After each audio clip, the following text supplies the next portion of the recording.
여러분 안녕하십니까? 광주 MBC 뉴스데스크입니다. 우선협상 대상자 지위 취소와 함께 끝난 줄 알았던 평동 지역 개발 사업이 새로운 국면을 맞게 됐습니다. 우선협상자 지위를 박탈한 광주시의 결정을 취소해달라는 컨소시엄의 요청을 법원이 받아들였기 때문입니다. 송정근 기자의 보도입니다. 지난 6월 평동 중공업 지역 개발 사업의 우선협상 대상자 지위를 박탈당한 현대엔지니어링 콘소시엄. 이후 현대엔지니어링 콘소시엄은 광주시의 결정을 취소해달라는 요청을 법원에 제기했고 법원은 이를 받아들였습니다. 광주지법 제1행정부는 신청인들에게 생길 회복하기 어려운 손해를 예방하는 한편 효력정지가 공공복지에 중대한 영향을 미칠 우려가 있다고 인정할 자료가 없다며 이같이 결정했습니다. 이로써 광주시의 취소 처분 효력이 본안소송 선고 후 30일까지 정지됐습니다. 현대엔지니어링 컨소시엄은 앞으로 우선협상 대상자 지위 취소 당시 지적됐던 한류문화 콘텐츠 산업 육성 계획을 보강할 계획입니다. 이를 위해 대형 기획사와 미디어 참여를 준비하고 있는 것으로 알려졌습니다. 광주시는 법원의 가처분 인용 결정에 대해 항고할 방침입니다. 가처분 결정이 본안 소송에 미칠 여파와 행정의 신뢰성 등을 감안했다는 건데 특히 공공복리에 중대한 영향이 없다고 판단한 법원의 결정은 법리 오해 다툼이 있다고 판단했습니다. 저희가 생각했을 때는 이 주민들 재산권이라든가 이런 문제가 있기 때문에 공공복리에 미치는 영향이 크다고 생각을 해서 그런 부분도 이제 항고하면서 적잖은 인력과 자금을 투입해 사업을 준비했는데 이해하기 힘든 이유로 협상이 종료됐다며 소를 제기한 현대엔지니어링 컨소시엄과 사업 계획의 구체성이 떨어지고 난개발 우려가 있다며 우선협상 대상자 지위를 취소한 광주시. 소송전으로 비화된 평동 중공업 지역 개발 사업의 재개 여부는 이제 법원의 판단에 달려 있습니다. MBC 뉴스 송정근입니다. 도심 난개발을 억제할 책임과 권한이 있는 도시계획위원회 역할에 대한 의문이 광주시의회 시정질문에서 잇따라 제기됐습니다. 의원들은 광주시의 도시계획위원회 혁신은 말뿐이라며 회의와 회의록을 공개하라고 한 목소리로 지적했습니다. 김철원 기자의 보도입니다. 시민들의 재산권과 도심 개발에 막강한 영향력을 행사하는 광주 도시계획위원들이 길게는 10년 넘게 연임한다는 지적에 따라 광주시는 올해 초 운영 개선 방안을 마련했습니다. 위촉과 연임 횟수를 제한하고 민원인의 발언권을 보장하는 등 6개 혁신 방안을 내놓은 겁니다. 그러나 광주시 혁신안이 내실이 없다는 비판이 제기됐습니다. 도시계획위원 위촉과 연임 횟수 등은 이미 2014년 국토부 가이드라인이 나왔고 광주도 2017년 연임 제한 조례를 제정했지만 정작 현장에서는 이게 지켜지지 않았다는 겁니다. 광주시가 그동안 법규를 무시하고 지키지 않다가 이제야 법규를 지키겠다고 선언한 자기 반성문에 지나지 않다는 것입니다. 결국 광주 도시계획위원회 회의와 회의록을 공개해야 한다는 요구가 잇따라 나왔습니다. 민감한 정보가 오간다는 이유로 회의를 비공개하고 회의록도 한참 지난 뒤에 일부를 공개하는 광주시 방침이 투명과 공정을 강조하는 시대 흐름에 맞느냐는 겁니다. 문화다운 강주다운 정책성을 구축하고 자연과 함께 조화를 이룰 수 있는 경관 높이 등의 구체적인 기본 계획과 제도 마련이 시급합니다. 이에 대해 광주시는 시민들 눈높이에 부족한 것은 알지만 현행법상 어쩔 수 없다면서도 개선 노력을 이어가겠다고 말했습니다. 앞으로 우리 시 도시계획위원회는 현재 운영 수준에 만족하지 않고 더 발전된 전문성과 책임성 그리고 투명성 확보를 위해 노력하는 한편 조호섭 국회의원도 입법을 통해 도시계획위원회 회의와 회의록 공개를 추진하기로 약속한 가운데 실질적인 운영 개선이 이루어질지 주목됩니다. MBC 뉴스 김철원입니다. 참사가 발생했던 학동 4구역의 시공사인 현대산업개발 관계자가 철거 감리 계약에 깊숙이 관여한 사실 어제 보도해드렸는데요. 취재 결과 공정하게 감리를 선정하고 감독해야 할 광주 동구청 직원은 감리자가 선정되기 전부터 현대산업개발과 긴밀히 접촉해온 것으로 확인됐습니다. 우종훈 기자가 취재했습니다. 붕괴 참사가 난 학동 4구역 재개발 사업에서 시공을 맡은 현대산업개발. 참사 직후 권순호 현대산업개발 대표는 광주를 찾아 참사의 원인이 된 불법 재하도급을 몰랐고 비상주 감리계약에 관여한 바가 없다고 밝혔습니다. 하지만 국회 행정안전위원회 국정감사를 통해 현대산업개발 노모 공무부장이 감리 형태와 일지를 조작하는 데 관여한 사실이 드러났습니다. 감리는 저희가 근데 저희와 계약 관계가 아니기 때문에 저희 어떻게 보면 저희 감독기관이기 때문에 저희가 뭐 개시라 마시라 할 수 있는 권한은 갖고 있지 않습니다. 그런데 현대산업개발 노부장은 감리자 차 씨뿐만 아니라 도시계획 관련 일을 하며 차 씨를 알고 지낸 광주 동구청 이모 과장과 감리 선정 전부터 긴밀한 관계를 유지한 것으로 추가 확인됐습니다. 광주 MBC가 이영석 국회의원실을 통해 확보한 자료에 따르면 차 씨는 감리자로 지정되기 한 달 전인 지난해 11월 노 부장과 통화를 주고받았습니다. 차 씨가 전화를 걸어 이 과장이 통화를 한번 해보라고 했다고 하자 노 부장은 감리 비용을 산정하기 위한 건물 현황과 면적표를 이 과장에게 전달해뒀다며 감리자로 지정되지도 않은 차 씨에게 감리 비용 산출 방식 중 하나를 선택해 미리 산출을 해보라고 권유합니다. 건축물 해체를 관리 감독할 감리자를 공정하게 선발해야 하는 광주동구청 관계자가 현대산업개발과 접촉해 온 겁니다. 결국 차 씨는 한 달 뒤인 지난해 12월 31일 광주 동구로부터 감리자로 지정됐다는 사실을 통보받고 자신이 제출한 1억 3,900여만 원이 아닌 4,900여만 원의 비상주 감리 형태로 재개발조합과 계약을 맺습니다. 또 이 과정에서 차 씨는 조합장과는 계약을 맺을 때 한 번 만났다며 자신도 현대산업개발, 동구청 관계자와 감리비 산정을 논의한 이유를 모르겠다고 진술했습니다. 이에 대한 반론을 듣기 위해 현대산업개발 노 부장의 연락을 취했지만 응하지 않았고 근무중이라서 다음에 혹시 여쭤보고 싶은 게 있어 확인이 좀 필요한 게 있어가지고요, 부장님. 동구청 과장은 자신이 속한 부서의 업무는 아니지만 자문을 받는다고 찾아왔던 것 같다고 밝혔습니다. 이미 학동 참사 직후 경찰 수사에서 광주 동구청 건축과 직원이 퇴직 공무원의 부정청탁을 받고 감리자 선정에 개입한 것이 확인된 가운데 현대산업개발 관계자와 또 다른 동구청 과장급 직원이 개입한 것으로 드러나 감리자 선정을 둔 과정과 배경에 관심이 쏠리고 있습니다. MBC 뉴스 우종훈입니다.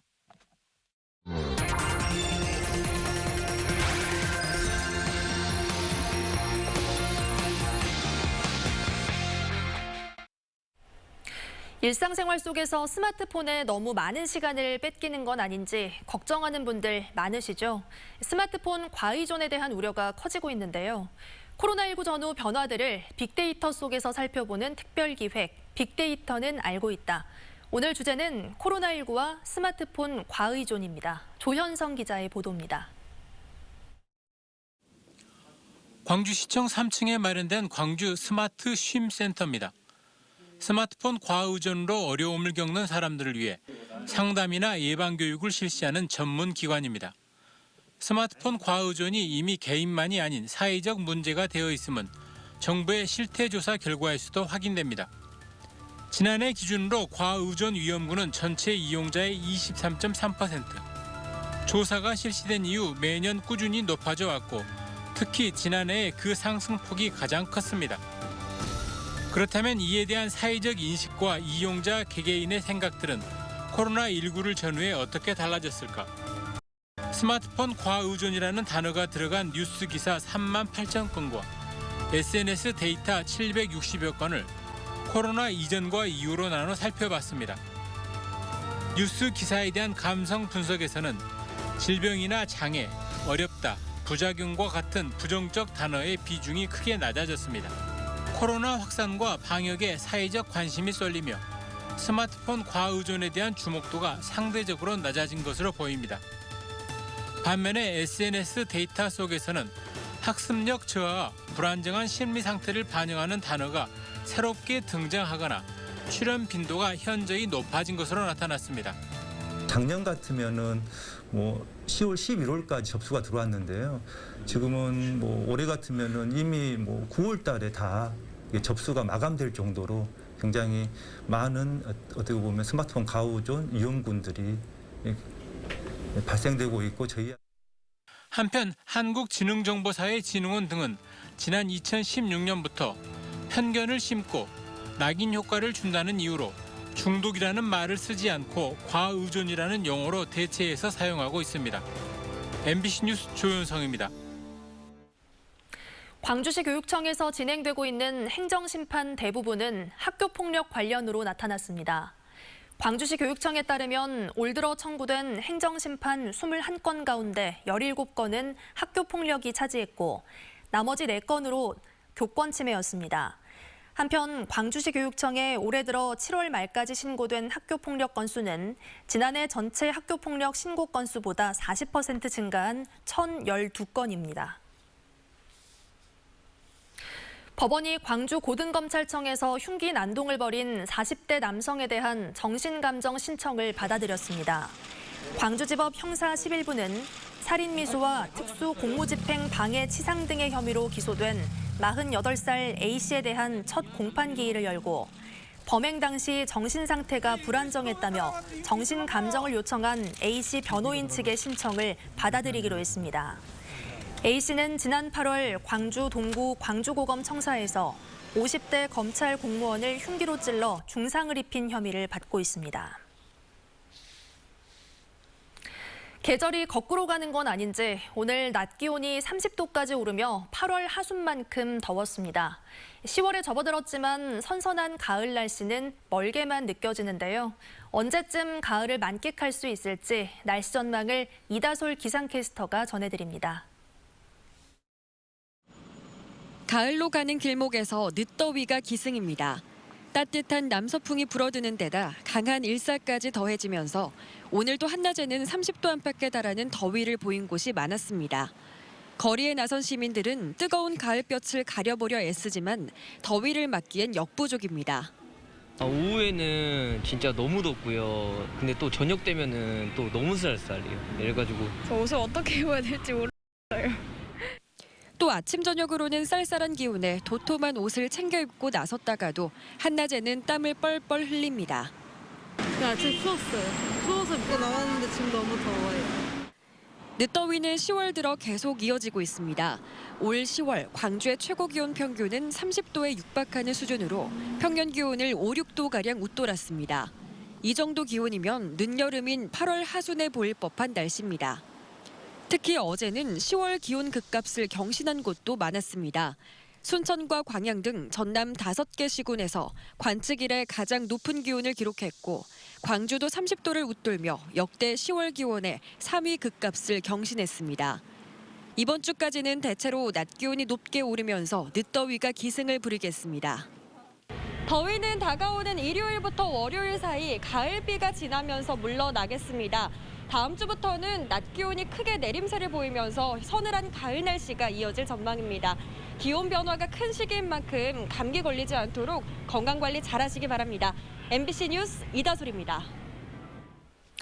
광주에서 백신 접종을 모두 마친 노인 이용시설 종사자가 감염되는 등 8명이 코로나19에 신규 확진됐습니다. 광주시 방역당국은 북구의 한 주간보호센터 종사자 1명이 선제검사에서 코로나19 양성 판정을 받았고 해당 확진자는 지난 5월 화이자 백신 접종을 완료한 돌파 감염 사례라고 밝혔습니다. 이 밖에도 직업소개소 전수검사 관련 3명과 타 지역 건설 현장 관련 1명 등 저녁 6시 기준으로 8명이 감염됐습니다. 터빈 제어 개통에 생긴 문제로 수동 정지됐던 한빛원전 2호기가 오늘 발전을 재개했습니다. 한국수력원자력 한빛원자력본부는 오늘 0시부터 멈췄던 한빛 2호기의 발전을 재개했고 내일 오전 8시 전 출력에 도달할 예정이라고 밝혔습니다. 한빛 2호기는 지난 3일 정오쯤 터빈 제어 개통에 문제가 발생해 터빈이 수동 정지됐습니다. 더불어민주당의 이병훈 의원은 무형문화재 보유자들의 전승 공예품을 공공기관이 의무 구매해야 한다고 주장했습니다.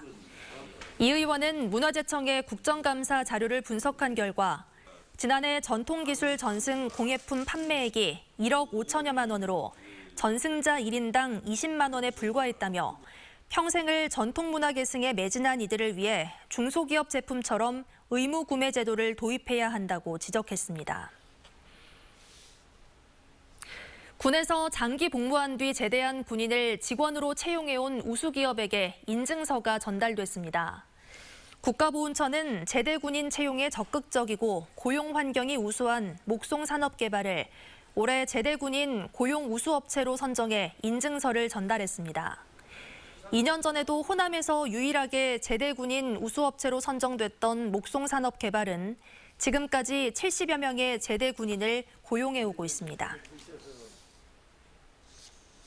전라남도가 국산 김치 사용 인증업체 표시제에 참여한 도내 업체가 4,499곳으로 올해 목표한 5,000곳의 90%를 달성했다고 밝혔습니다. 이는 국산 김치 사용 표시제를 인증받은 전국 9천여 개 업체의 46%로 전국 최다 실적이며 시군별로는 여수가 가장 많은 489곳, 순천과 광양, 목포 순으로 많았습니다. 재난사고를 체험하고 대처 능력을 향상시킬 수 있는 빛고울 국민안전체험관이 문을 엽니다.